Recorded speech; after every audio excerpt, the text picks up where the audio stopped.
नमस्ते। आज हम मेल रॉबिन्स की किताब द लेट देम थियरी उससे निकले कुछ विचारों पर थोड़ी गहराई से बात करने वाले हैं। हाँ बिल्कुल। हमारे पास इस पर कुछ नोट्स और लेख भी हैं। और देखिए, हमारा मकसद है ये समझना कि ये जो सुनने में बड़ा सरल सा विचार लगता है, ये असल में रिश्तों को संभालने और जिंदगी में ज्यादा शांति लाने में कैसे मदद कर सकता है। बिल्कुल, और ये बहुत जरूरी बात है क्योंकि अक्सर हम अनजाने में ही अपनी कितनी सारी दिमागी ऊर्जा दूसरों के कामों में, या वो क्या कह रहे हैं, उनका बर्ताव कैसा है, उसको कंट्रोल करने या बदलने में लगा देते हैं। हाँ हाँ, ये होता है। और ये एक तरह का जाल है जिसमें हम फंस जाते हैं। रॉबिन्स का सिद्धांत इसी जाल से निकलने का एक रास्ता दिखाता है, मुझे लगता है। तो चलिए खोलते हैं इसे, देखते हैं कि ये लेट देम थ्योरी आखिर है क्या और असल जिंदगी में ये काम कैसे करती है। आज का हमारा मिशन बस यही है, इस सिद्धांत की ताकत को ठीक से समझना। ज्यादा सुनने में भी आता है वो है लेट देम, सीधा सा मतलब है उन्हें करने दें। इसका मतलब है इस सच्चाई को मानना, स्वीकार करना कि आप दूसरों के विचारों को, उनकी भावनाओं को, उनके शब्दों को या उनके कामों को कंट्रोल नहीं कर सकते।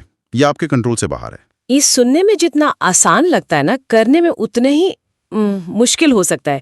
जैसे मान लीजिए कोई करीबी दोस्त है और वो हमारी उम्मीद के मुताबिक बर्ताव नहीं कर रहा, या कोई परिवार वाला हमारे फैसलों पर बार बार सवाल उठा रहा है, तब ये सोचना कि बस उन्हें करने दें, ये तो काफी मुश्किल लगता है। बिल्कुल चुनौतीपूर्ण है।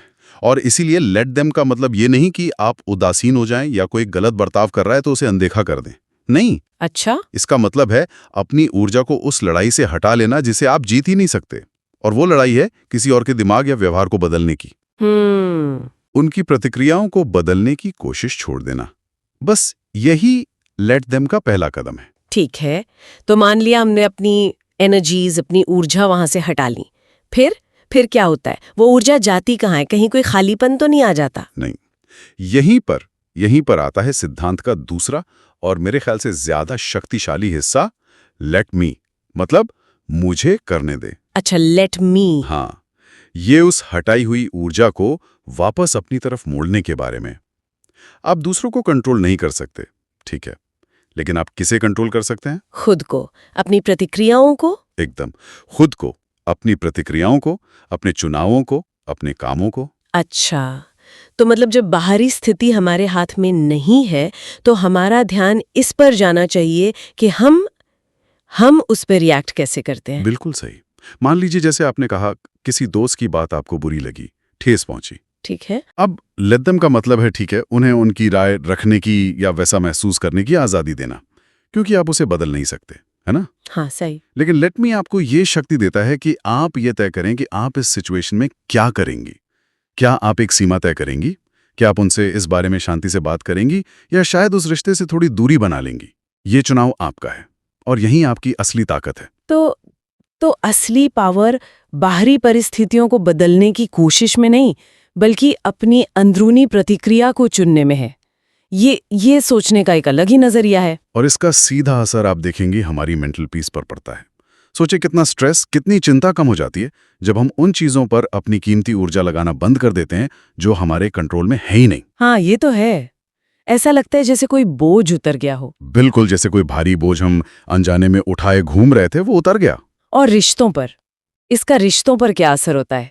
क्या वो बेहतर होते हैं इससे? हाँ, क्योंकि आप लोगों को वैसे ही स्वीकार करना सीखते हैं जैसे वे हैं, ना कि जैसा आप उन्हें बनाना चाहते हैं। यहाँ पर वो फ्रेम ऑफ रेफरेंस वाली बात भी आ जाती है, मतलब दूसरों के नजरिए को समझने की कोशिश करना। अच्छा।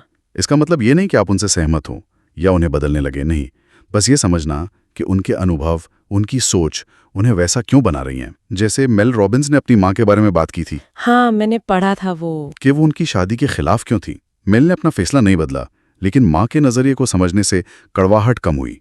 ये समझ बहुत जरूरी है। ये सिद्धांत क्या उन सिचुएशंस में भी काम आता है जहां हम दूसरों से तुलना करने लगते हैं? आजकल सोशल मीडिया पर ये बहुत होता है। ओह बिल्कुल, बहुत ज्यादा होता है। कोई दोस्त करियर में आगे निकल गया, किसी की जिंदगी एकदम परफेक्ट दिख रही है। हाँ, तो वहां भी ये लागू होता है। लेट देम, उन्हें उनकी राह पर चलने दें, उनकी सफलता का जश्न मनाने दें अगर आप चाहें तो, लेकिन उनकी कहानी को अपनी कहानी पर हावी ना होने दें। और फिर लेट मी। एकदम, और फिर लेट मी, मुझे क्या करना है, मेरा रास्ता क्या है, मेरी प्राथमिकताएं क्या हैं। अपनी ऊर्जा तुलना में जलाने के बजाय अपने काम पर, अपने विकास पर लगाएं। इससे ज्यादा सुकून और स्पष्टता मिलेगी। तो कुल मिलाकर बात यह है कि let them plus let me, ये जो समीकरण है, ये असल में कंट्रोल छोड़ने के बारे में उतना नहीं है जितना कि कंट्रोल को सही जगह इस्तेमाल करने के बारे में, मतलब खुद पर। बिल्कुल बिल्कुल सही कहा। ये खुद को आजाद करने जैसा है, दूसरों के व्यवहार के बोझ से आजादी और अपनी प्रतिक्रियाओं को समझदारी से, शांति से चुनने की आजादी। आप बाहरी शोर से हटकर अपने अंदर की आवाज पर, अपने इंटरनल कंपस पर ध्यान देना सीखते हैं। तो यहाँ हमारे सुनने वालों के लिए एक सोचने वाली बात छोड़ जाते हैं। हाँ जरूर। आज अभी आप अपनी कीमती ऊर्जा कहाँ लगा रहे हैं? उन चीजों या लोगों को कंट्रोल करने में जिन्हें आप बदल नहीं सकते। जरा सोचिए, और अगर आप उस ऊर्जा को वहां से हटाकर उसे लेट मी पर लगाएं, मतलब खुद पर, अपनी प्रतिक्रियाओं पर, अपने चुनावों पर, तो क्या नया हासिल कर सकते हैं?